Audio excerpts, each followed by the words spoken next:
أعوذ بالله من الشيطان الرجيم. بسم الله الرحمن الرحيم. أم لهم نصيب من الملك فإذا لا يؤتون الناس نقيرا أم يحسدون الناس على ما آتاهم الله من فضله فقد آتينا آل إبراهيم الكتاب والحكمة وآتيناهم ملكا عظيما فمنهم من آمن به ومنهم من صد عنه وكفى بجهنم سعيرا إن الذين كفروا بآياتنا سوف نصليهم نارا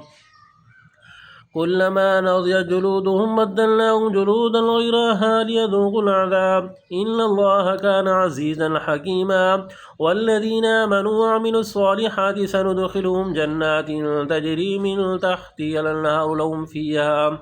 لهم فيها أزواج مطهرة وندخلهم ظلا ظليلا إن الله يأمركم أن تؤدوا الأمانات إلى أهلها وإذا حكمتم بين الناس أن تحكموا بالعدل إن الله نعم ما يعظكم به إن الله كان سميعا بصيرا صدق الله العظيم.